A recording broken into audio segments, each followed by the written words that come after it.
At the beginning of the year, I decided that I wanted to challenge myself to capture and share photos on my Instagram every day for an entire year. Why did I decide to do this, you might ask? Because I'm stupid. But also because I felt it would be a good way to push myself to get out more, practice my craft, and grow as a photographer. If you haven't already, give me a follow over on Instagram. It helps me feel like my photos aren't just being shared into the void. Drop in and say hello. I'd love to meet you. I am over 200 days into this challenge, and I've not only learned a lot about photography and sharing my work with the world, I've also developed a toolkit for capturing photos that works really well for me. Today, I thought I'd share that kit with you. These are the things I use almost every day for taking and sharing my photos. There's a lot to cover here, so sit back and relax.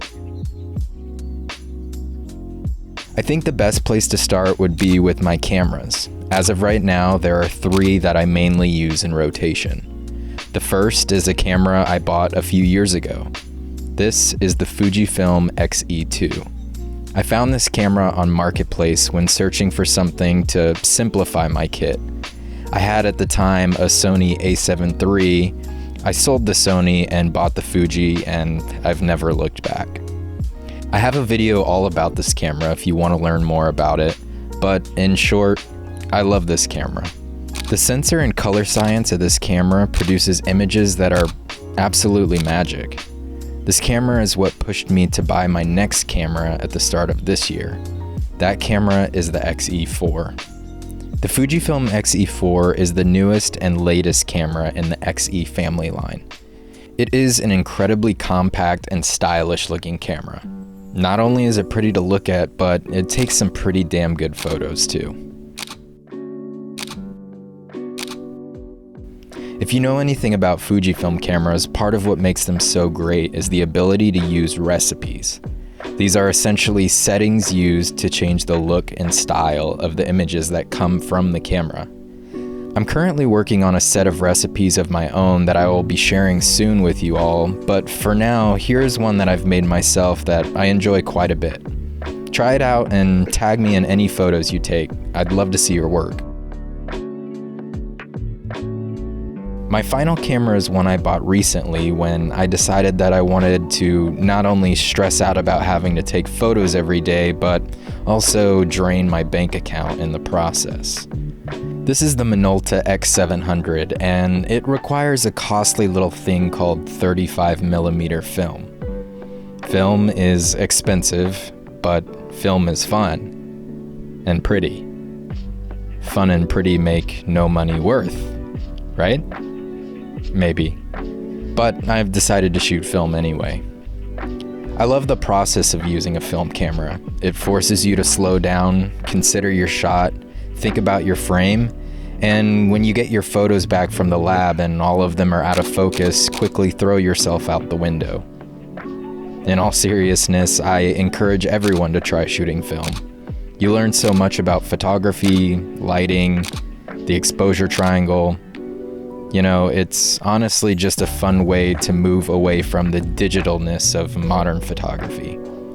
The X700 is a great, fairly cheap film camera, but there are tons of great options out there, so do your research. If you want to know what film I use, here are 3 of my favorites that I've been using a lot lately. Each work better in different situations, but Fujifilm 400 brings out some lovely greens, Color Plus really makes colors pop, and Ektar 100 is great for those super sunny, warm days, so choose your character. When it comes to lenses, I have a solid lineup that works really well for all my needs. Starting from the top, I own a 56mm 1.4, a 35mm f2, a 27mm f2.8, a 25mm f2.8, and a 16mm f2.8. All of these are Fujifilm X-mount lenses. Because I own the X-E2 and the X-E4, I can throw any of these lenses on each of these cameras. I tend to gravitate towards a 50mm focal length. This is the focal length I sort of naturally see the world and frame my images when walking around looking for a shot. The XE2 and 4 are both crop sensor cameras, meaning they crop into an image a bit, causing a zoom of sorts when taking photos. Therefore, the 35mm f2 lives on my camera and it's used about 70% of the time. My Minolta has one lens that lives on the camera, and it's also a 50mm. Though the Minolta is an actual full-frame camera, so it's true to the focal length of the lens. When it comes to the gear on my camera, there are a few must-haves for me. First is a grip that makes holding the camera a bit more ergonomic. I have one on both of my Fuji cameras. They essentially attach to the bottom of the camera and provide a bit more comfort in hand. Another immediate addition to my cameras are the Peak Design anchors. You may have seen these little red things hanging from a ton of cameras on the internet. The little dangly things not only look kind of cool, but they also let you attach various camera straps and leashes to your camera so that you can carry them around your neck, shoulder, or wrist. There are a ton of camera strap manufacturers that have Peak Design anchors attached to them, but there are two that I have used for a while now and really love. The first is an all-leather strap from a company called Clever Supply Co. This is my favorite camera strap. It's their slim leather strap in the medium length. It clips and lives on my Fujifilm camera anytime I take it from the house. The strap is really high quality and comes in several different colors. On my film camera, I've used this really cool looking strap from Wotan Craft. It's a leather strap with paracord ends, and the strap has this really unique look that I feel fits well with my film cameras. They have a ton of great colors, so be sure to check them out. Feel free to use my link down below for a discount on their website.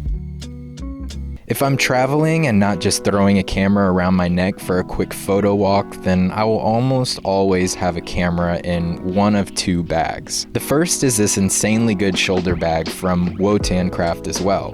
Full disclosure, Wotan Craft sent me this bag to try out, but I would 100% pay for it because I use it constantly as my everyday bag. The bag is a 2-liter sling bag that is just big enough to fit my Fujifilm camera with the 35mm lens, along with a few small extras like my wallet and keys.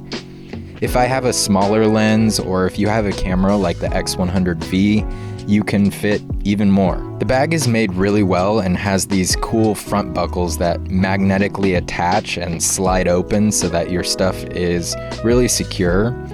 The strap also has this cool pull tab that lets you adjust the camera bag to the perfect length when wearing around your shoulders. They have several other sizes, and the bag also comes in black, so be sure to check it out and get one for yourself. My second bag is one I use for bigger travels when I need a bit more space for several cameras, lenses, and my laptop. I've been using the Brevet Jumper backpack for several years, and I've really been loving it. The bag is well made, looks cool, and comes in this awesome green color that I really love. My favorite part is that it doesn't scream camera backpack like some other companies do. It sort of just looks like a cool backpack, which is nice when you don't really want people to know you have thousands of dollars of gear in your backpack. Brevet makes several really great bags, but the Jumper is my favorite because it's made for your cameras. The camera cube built into the bag is great for storing your gear. I don't really worry about anything getting damaged. The backpack even has enough room for my 16-inch MacBook Pro. I took that bag with me across the country on a road trip just a few weeks ago, and it was great. Stored everything I needed with room to spare. I did invest in something unique for my photography journey. This is the Ultrahuman Air Smart Ring. Imagine having a fitness and health tracker on your finger. Now, you might be wondering, what's a smart ring have to do with photography? Well, I go on a lot of photo walks, like a lot. With all the walking I do, it was, of course, important for me to buy nice shoes. Unfortunately, I still wear Vans. With the Ultrahuman Ring, I can track every step I take on my walks. see the calories I'm burning, and look at my overall movement scores. As someone who works from a desk all day, it's really great to have a device that can keep me accountable for making sure I'm staying healthy and in motion. The Ring has an amazing battery life, allowing you to wear it without having to take it off for almost a week. When it's time to charge the Ring, Ultrahuman includes this really cool stand that wirelessly charges the Ring. Charge it for an hour and you're ready to go for days again. My favorite feature is the Ring's ability to track my sleep. As someone who hates wearing an Apple Watch on my wrist, the Ring fits perfectly on my finger and you sorta just forget it's there. It's comfortable to wear even through the night. All the data for everything gets saved to their app, which is constantly being updated and improved. I could go on and on about all the great features of the Ring. Overall, it's really just helped me improve my health and sleeping habits.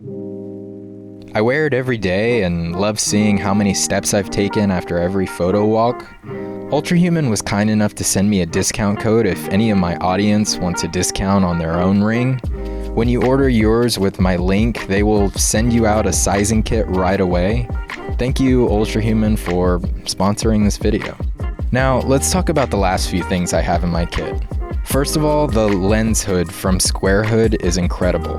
It's pricey, but really well made. It looks really sleek on my 35mm lens and does a great job blocking sunlight and protecting my lens from any unnecessary bumps and bruises.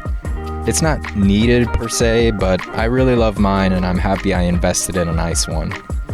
Extra batteries are a must. Just buy a few. You can get some that work really great on Amazon. It's always good to have a backup battery with you. This is one of those situations where it's better to have it and not need it than need it and not have it. Get yourself a good SD card. Buy a few even. I have 3 of these 256GB cards. Typically, I will shoot on it for an entire month before dumping the photos from the month onto an external SSD. Also, you should definitely invest in an SD card reader that will plug directly into your phone.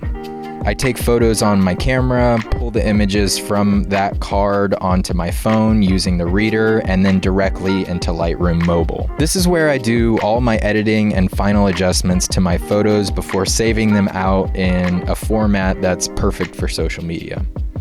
And that's about it. These are the essential things that I use in my photo kit. Hopefully you found this video helpful or interesting. If there's anything I missed or you have any questions, feel free to reach out in the comments. I try to reply to almost everyone. Again, be sure to go and follow this photo journey over on Instagram. If you use the recipe I shared, be sure to tag me in your photos. I'd love to see them. Thank you so much for being here. I'll see you in the next one.